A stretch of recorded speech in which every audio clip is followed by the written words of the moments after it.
Let me be honest with you for a second. There was a time I thought attraction was simple. You either had it or you didn't. Some people walked into a room and the whole energy shifted around them. Heads turned. Conversations started. People leaned in without knowing why. And then there was everyone else, trying hard, saying the right things, looking good enough, and still feeling invisible. I was in that second group for a long time. And what nobody told me, what took me years of reading psychology research to finally understand, is that attraction is not a feeling people have about your face. It is a response their brain has to invisible signals you are sending every single moment you are near them. Most people are sending the wrong signals, not because they are unattractive, not because they are boring, but because nobody ever taught them how this actually works. So today that changes. These are 7 psychological principles backed by real research that make people subconsciously drawn to you, not through tricks or games, through understanding how the human brain actually processes attraction. And I will tell you right now, the most powerful one is not coming until near the end, because once you understand it, you will never think about human connection the same way again. Let's get into it. Trick 1, the mere exposure effect. Stop disappearing. Here's a mistake almost everyone makes. They think playing hard to get is the strategy. Be mysterious, be unavailable, disappear for a week, and let the other person wonder where you went. I tried this.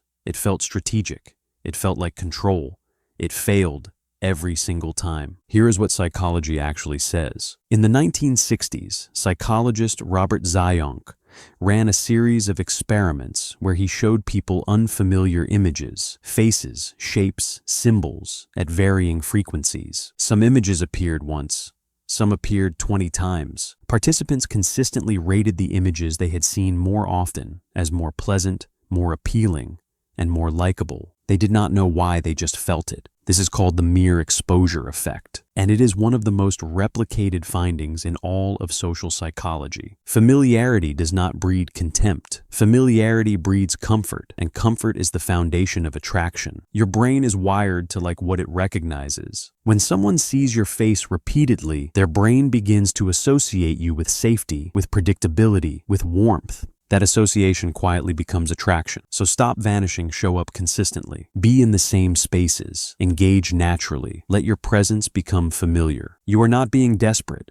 You are working with human neuroscience instead of against it. Trick 2, the Benjamin Franklin effect. Ask, don't give. This one feels completely backwards, I know. Most people believe the way to make someone like you is to do things for them. Be generous, be helpful, show up, give your time, your attention, your effort, and eventually they will feel warmth toward you. The research tells a very different story. Benjamin Franklin. Yes, the founding father noticed something strange during his political career. A rival who openly disliked him became one of his closest allies after a single interaction. Franklin had asked to borrow a rare book from the man's personal library. The rival, flattered by the request, lent it to him, and something shifted. After that, the man treated Franklin warmly. The hostility was gone. Franklin wrote about this in his autobiography, noting that someone who has done you a kindness is more ready to do another than someone you have done a kindness for. Psychologists later named this the Benjamin Franklin effect, and here is why it works. When someone does you a favor, their brain needs to explain that behavior to itself. The easiest, most available explanation is this: I must like this person. Otherwise, why would I have helped them? The act of helping creates investment. Investment's attachment, and it becomes genuine positive feeling.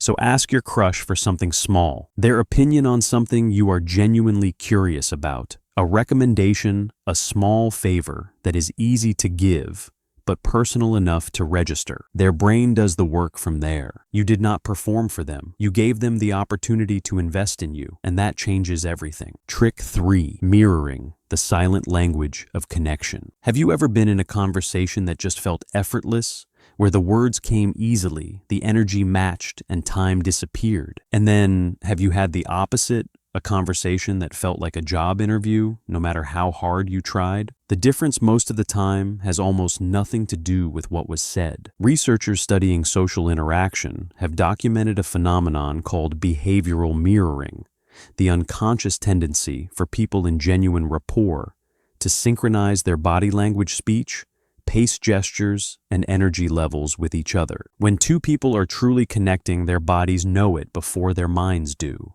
They lean in at the same moment. They match each other's pace. Their expressions reflect each other. Here's what makes this powerful. It works in reverse. When you consciously and subtly mirror someone, not copy them, not mimic them, but gently match their energy, their pace, their physical orientation, their brain registers a feeling of deep familiarity and connection. It sends a signal that says this person is like me. And we are fundamentally neurologically wired to be drawn toward people who feel like us. So, the next time you are with your crush, stop performing. Stop preparing what you are going to say next. Just match. If they slow down with them. If they lean in, lean in. If they are calm, bring calm. The conversation will shift into something that feels different. Not because you said anything remarkable, because their brain decided you were the same kind of person they are. Trick 4. The spotlight effect. The flaw nobody is seeing. I want you to think about the last time you were in a social situation and something went wrong. Maybe you said something awkward. Maybe you stumbled over your words. Maybe your voice cracked at exactly the wrong moment. How long did you think about it afterward? Now here is the more important question.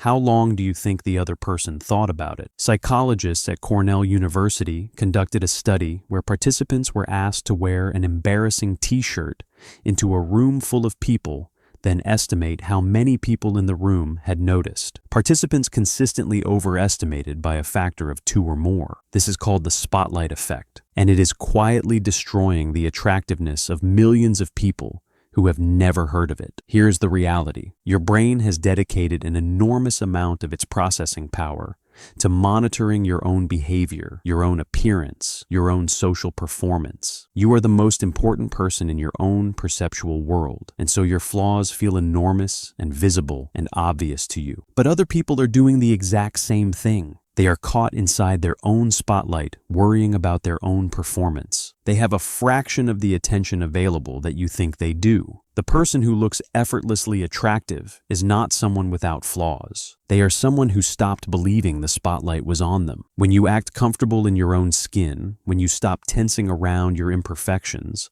other people stop noticing them too. Confidence does not attract people despite your flaws. It makes your flaws invisible. Trick 5. Strategic vulnerability. Why imperfection wins. Related to this, and this one surprised me when I first encountered the research, being too polished actually makes you less attractive. In 1966, psychologist Elliot Aronson conducted what became known as the Pratfall experiment. He had participants listen to recordings of 2 people answering a quiz. One person answered almost perfectly, the other answered almost perfectly, and then spilled a cup of coffee at the end. Participants rated the person who spilled the coffee as significantly more likable, not less more. This is called the Pratfall effect, and the reason it works is deeply human. Perfection is alienating. When someone appears to have no cracks, no rough edges, nothing that can be hurt, there is no point of emotional entry. There is nothing to connect to. You admire them from a distance. But the moment someone reveals a small imperfection, laughs at their own mistake, admits they are nervous, says honestly that they do not have it all figured out, the walls come down, suddenly they are real. Suddenly they are safe. Suddenly there is a version of them that can be known. Vulnerability is not weakness. It is the door that lets people in. This does not mean oversharing. It does not mean performing sadness or manufacturing struggle. It means that when something honest and imperfect surfaces, you let it be there instead of scrambling to hide it. Own the awkward moment. Laugh at the stumble. Say the true thing instead of the impressive thing. Watch how quickly the distance between you and the person you are trying to reach simply disappears. Trick 6. Anchoring emotions. What they feel near you becomes about you. Here is a principle that most people have never consciously considered. You cannot unsee it. In psychology, this is related to a phenomenon called misattribution of arousal, first formally studied in a landmark 1974 experiment by Dutton and Aron. The first was a terrifying suspension bridge swaying high above a canyon. The second was a solid, low, unremarkable bridge. On each bridge, she conducted a brief interview, then gave the men her phone number in case they had follow-up questions. The men from the frightening bridge called back far more often. Their answers during the interview were also more romantically charged. Here is what was happening. On the terrifying bridge, the men's hearts were already pounding. Their palms were already sweating. Their bodies were in a heightened state of arousal from the fear of the environment. And when an attractive person appeared in the middle of that arousal, their brain made an error. It attributed the physical feeling not to the bridge,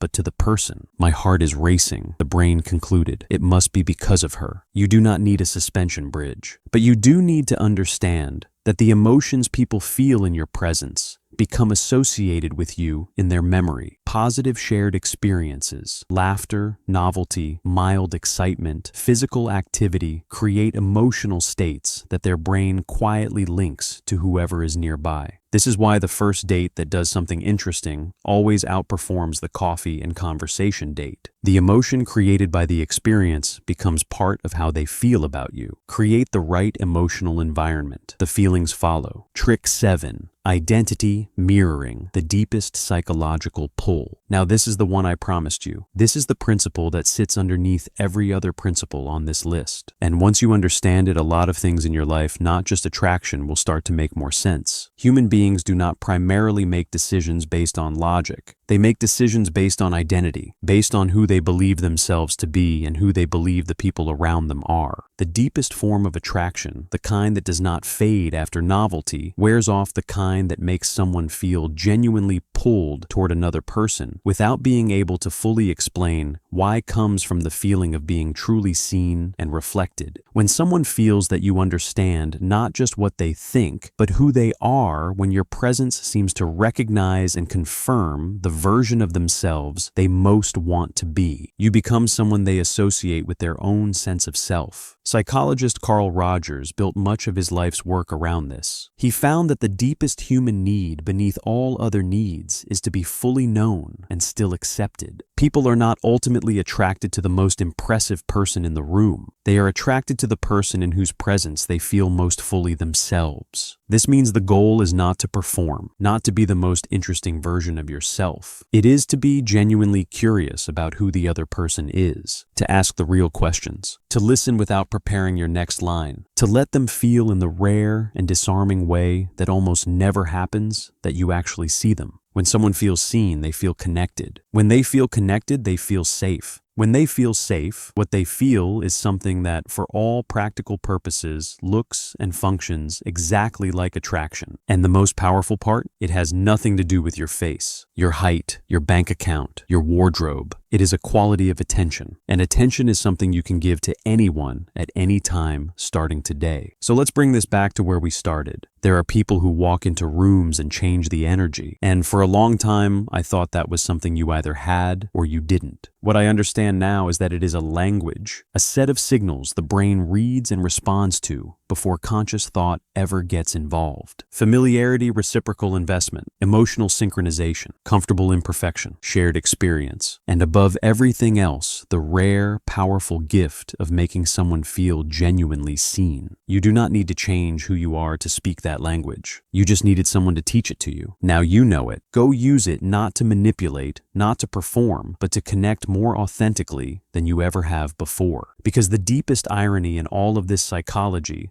is that the most effective thing you can do to attract someone is to stop trying to attract them and start genuinely caring about who they actually are. That shift, small as it sounds, changes everything. If this video gave you something real, a new way of seeing yourself or the people around you, it would mean a great deal if you subscribed. Every video on this channel is built around one goal: giving you research-backed psychology that actually changes how you move through the world. Not surface-level advice you forget by tomorrow. Drop a comment below and tell me which of these 7 principles surprised you the most. I read every single one, and your thoughts genuinely shape what this channel creates next. I will see you in the next video.